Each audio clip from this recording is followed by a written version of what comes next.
1100 पदों के लिए बिहार के मुजफ्फरपुर में चल रही भर्ती परीक्षा विवादों में आ गई है। परीक्षा के दौरान नंगे बदन बैठाकर पेपर हल कराने को लेकर जहां रक्षा मंत्री ने संबंधित अधिकारियों से जवाब मांगा है। पटना सेना के 111 पदों के लिए बिहार के मुजफ्फरपुर में चल रही भर्ती परीक्षा विवादों में आ गई है। परीक्षा के दौरान नंगे बदन बैठकर पेपर हल कराने को लेकर जहां रक्षा मंत्री ने संबंधित अधिकारियों से जवाब मांगा है, तो वहीं पटना हाईकोर्ट भी सख्त हो गया है। हाईकोर्ट ने पूरे मामले का संज्ञान लेते हुए सफाई मांगी है। स्थानीय अधिकारी ने बताया कि नकल रोकने के लिए नंगे बदन परीक्षा कराने का फैसला किया गया था। इस मामले में दाखिल याचिका के बाद रक्षा मंत्रालय को हाई कोर्ट ने नोटिस भेजा है। इसके साथ ही 5 अप्रैल तक इस मामले में जवाब मांगा गया है। इसे लेकर परीक्षार्थियों में भी नाराजगी है। इससे पहले बिहार के छपरा में आरडीएस पब्लिक स्कूल परीक्षा सेंटर पर परीक्षा देने पहुंचे परीक्षार्थियों ने सबका ध्यान खींच लिया था। छात्र बनियान और गमछे में ही परीक्षा देने पहुंच गए थे। पूछे जाने पर उन्होंने बताया कि परीक्षा के दौरान चेकिंग में काफी समय जाया होता है। ऐसे में वह समय बचाने के लिए कपड़े उतार कर आए हैं। बिहार से सत्यजीत कुमार सिंह की रिपोर्ट। नगर निगम की अतिक्रमण विरोधी मुहिम से नाराज बैरागढ़ के व्यापारियों द्वारा मंगलवार से बंद बाजार आज विधायक रामेश्वर शर्मा ने खुलवाए। उन्होंने व्यापारियों को भरोसा दिलाया कि अतिक्रमण विरोधी मुहिम में एक तरफा कोई कार्रवाई नहीं की जाएगी। मध्य प्रदेश के भोपाल नगर निगम की अतिक्रमण विरोधी मुहिम से नाराज बैरागढ़ के व्यापारियों द्वारा मंगलवार से बंद बाजार आज विधायक रामेश्वर शर्मा ने खुलवाए। उन्होंने व्यापारियों को भरोसा दिलाया कि अतिक्रमण विरोधी मुहिम में एक तरफा कार्रवाई नहीं की जाएगी। विधायक रामेश्वर शर्मा ने आज सुबह बैरागढ़ पहुंचकर व्यापारिक संगठनों के पदाधिकारियों से मुलाकात की। व्यापारियों से अपील की कि वे अपने अपने संस्थान खोलें। उन्होंने आश्वस्त किया कि नगर निगम द्वारा अतिक्रमण विरोधी मुहिम में कोई भी एक तरफा कार्रवाई नहीं की जाएगी। इस संबंध में मुख्यमंत्री शिवराज सिंह चौहान से भी मुलाकात की है और उन्हें वस्तु स्थिति से अवगत करा दिया है। शर्मा ने धर्मशाला को विधायक निधि से 5 लाख रुपए देने की घोषणा भी की, जिससे धर्मशाला का पुनः निर्माण कराया जा सके।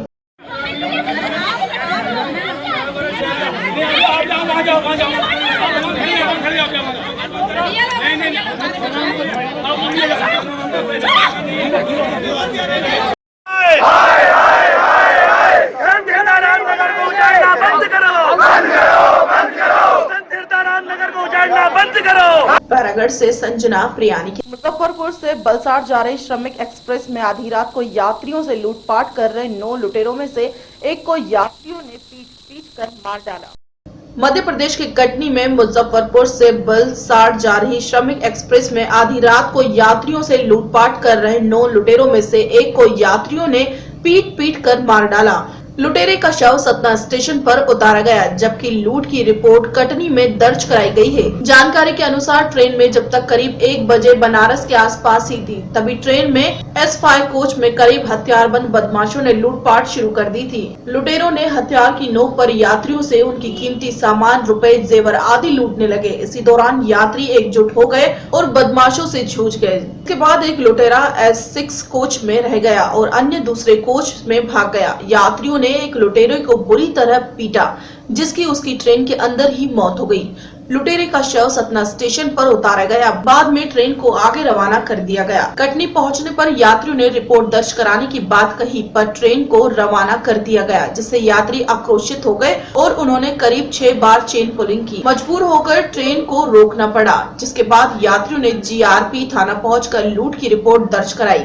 जीआरपी मामले को टरकाना चाहती थी, पर यात्री एक बात पर अड़ गए कि लुटेरे इसी ट्रेन में छुपे हैं और उन्हें अभी पकड़ा जाए। जिसके बाद जीआरपी ने ट्रेन के सभी कोच में तलाशी ली। अदर ट्रेन के जनरल कोच के टॉयलेट में छिपे 8 संदिग्धों को पुलिस ने दबोच लिया।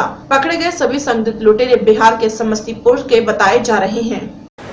सतना से सुबह सूचना प्राप्त हुई थी मुजफ्फरपुर टू वलसाड़ जाने वाली ट्रेन से एक बॉडी S6 से उतारी गई है नीचे, जिसको मार के मारा गया है। सूचना पर फोर्स को लेके S6 को सर्च किया गया। सर्च पे से कुछ लोगों को नीचे उतारा गया। टीटी के निशानदेही से उनसे पूछताछ की जा रही है और सतना पुलिस को भी बुलवा लिया गया है। आके पूछताछ करके जांच की जा रही है। घटना जो हुई थी, कुछ लूटपाट हुई थी कि कुछ क्या हो गया था? क्या चोरी किया आपने? हाँ, मैं बता देता हूँ। एक मेरा खाली सूटकेस गया था, ठीक है। नाम पहले बताओ ना। नाम मेरा नाम नीरज कुमार चौहान है। कहाँ से कहाँ जा रहे थे आप? मैं छापरा से सूरत जा रहा था, उधना। क्या क्या घटना हो गई आपके साथ? ठीक है, तो मैं खोजा नहीं मिला और पूरे बोगी में मतलब सब लोग हड़कंप मच गया था। यहाँ से लेकर वहाँ सब लोग खोजे थे। एक आदमी को पकड़ के लाया गया, उधर से मारते मारते मेरे पास लाया था। तो वहाँ से फिर सतना में मतलब मारते मारते लाया था, तो सतना में उसको उतारा गया। कौन कौन उतारे? 4-5 लोग थे। कौन है? इतना ध्यान नहीं है, लेकिन शकल बता सकते? याद हो सकल से बता दो ना। मैं तो ढूंढ रहा हूँ। हमारे पास दोनों और रात में यात्रियों ने सूचना दी कि यहाँ पे 4-5 लड़के आए हैं और काफ़ी लूटपाट मचा रहे हैं। हमारे कंट्रोल को मैसेज किया, उसको सतना में उतार के ले गए। एक बाकी 4 तो चले गए थे, पर एक बचा था, उसको सतना में उतार के ले गए। पब्लिक ने खूब मारा। क्या हो गया था? चोरी हुई थी, लूटपाट मचाए थे। किसी की डेथ भी हो गई है? डेथ तो अभी किसी की नहीं, मुझे ऐसी कोई जानकारी नहीं।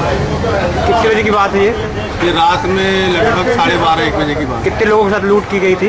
लूट तो पूरे यात्री पूरी गाड़ी भी हुई थी, पूरी बोगी में हुई है। कितने लोग चढ़े थे? यात्री को कहना है कि 4-5 लोग थे, जिसमें से 4 उतर के भाग गए और एक जो आरोपी था, मतलब जो लूटपाट मचा रहा था, उसको यात्रियों ने पकड़ लिया। क्या नाम है आपका? अनूप कुमार। कहाँ पास की ये घटना है?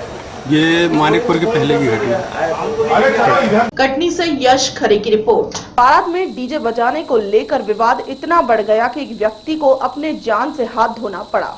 मामला मोहम्मदाबाद कोतवाली क्षेत्र के कोलारा गांव का है, जहां आजमगढ़ से बारात गांव में आई थी और लोग डीजे के फुल साउंड में नशे में धुत होकर नाच रहे थे। तो तभी डीजे के साउंड को कम करने को लेकर धरातियों ने बारातियों से कहा, लेकिन बाराती साउंड कम नहीं करना चाहते थे, जिसको लेकर दोनों पक्षों में विवाद शुरू हो गया और मारपीट शुरू हो गई। इस दौरान गाँव के ही 60 वर्ष पूर्व प्रधान ने जब बीच बचाव करना चाहा तो नशे में धुत लोगों ने उस पर भी डंडों से वार कर दिया, जिससे वो वहीं जमीन पर गिर पड़े और जब तक लोग पूर्व प्रधान को जिला अस्पताल ले गए, उनकी मृत्यु हो गई। सूचना पाकर मौके पर पहुंची पुलिस ने दूल्हे और उसके पिता समेत 5 बारातियों को हिरासत में ले लिया। वहीं इस घटना के बाद गाँव में खुशी का माहौल मातम में बदल गया। बारात में नशेड़ियों द्वारा डीजे बजाने को लेकर हत्या का ये कोई नया मामला नहीं है।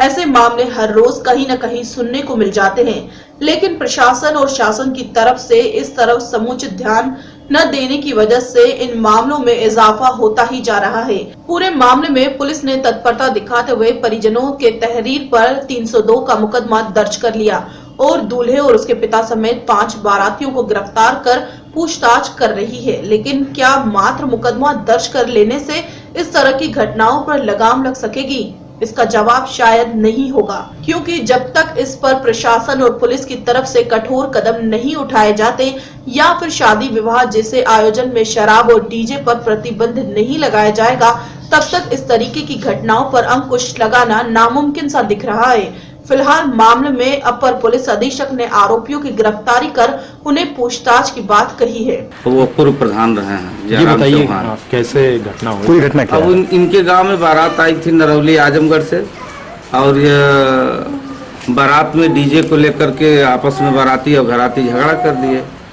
और उसी में मार हो गई। मार होने के बाद ये हुआ कि ये गए छुड़ाने, बस इनको दूल्हे के साथ, और दूल्हा था कि लोगों ने मारा, इतना तगड़ा मारा कि वहीं वो गिरे और कुछ बोल भी नहीं पाए, एक्सपायर कर गए। फिर हम लोग लेके सदर मोहम्मदाबाद गए तो वहाँ डॉक्टर ने मृतक घोषित कर दिया। फिर रात में पुलिस गई थी और वहाँ फोर्स अभी भी है, 2-3-4 फोर्स है वहाँ, और रात में बहुत विवाद हुआ था, लेकिन ये है कि फोर्स ने वहाँ कंट्रोल किया और गिरफ्तारी में दूल्हे को और उनके लड़की के बाप को ले जाके थाने में बैठाया। फिर दूल्हे ने बयान दिया है कि किसने मारा है। ये थाना मोहम्मदाबाद क्षेत्र में कोलारा गांव में आजमगढ़ से बारात आई थी। उसी बारात में रात 10 बजे के बाद डीजे पे डांस को लेके कुछ ग्रामीणों में बाराती घराती दोनों पक्षों में कुछ विवाद हुआ। इसी दौरान हाथापाई मारपीट की घटना हुई। मारपीट में एक व्यक्ति तो सर के पीछे हिस्से में चोट लगी थी, जिसको जिला अस्पताल लाया गया। वहाँ उपचार के दौरान उसकी मृत्यु हो गई। सूचना पे सभी वरिष्ठ अधिकारियों ने घटनास्थल का निरीक्षण किया है। परिजनों की तहरीर पे 302 IPC का मुकदमा दर्ज किए हैं और बराती जो वृद्धा था उसके समेत काफ़ी लोग पुलिस हिरासत में गए, पूछताछ कर रहे थे। मऊ से आसिफ रिजवी। विधानसभा का चुनाव नजदीक आते ही राजनीतिक पार्टियां जगह जगह सम्मेलन करने लगी है। विधानसभा का चुनाव नजदीक आते ही राजनीतिक पार्टियां जगह जगह सम्मेलन करने लगी है। वहीं राष्ट्रीय समाज पार्टी के मासिक बैठक हुई, जिसमें भाजपा के राष्ट्रीय अध्यक्ष ओम प्रकाश राजभर ने अपने कार्यकर्ताओं को संबोधित किया और चुनाव में जी तोड़ मेहनत करने की अपील की। भाजपा के राष्ट्रीय अध्यक्ष ओम प्रकाश राजभर ने सपा और भाजपा पर निशाना साधते हुए कहा कि सपा और भाजपा एक ही सिक्के के दो पहलू हैं, जो हिंदू और मुसलमानों को आपस में लड़वाते हैं। साथ ही साथ उन्होंने कहा कि इस देश में दो चीजें बहुत ही गड़बड़ हैं, एक पुलिस और दूसरा नेता।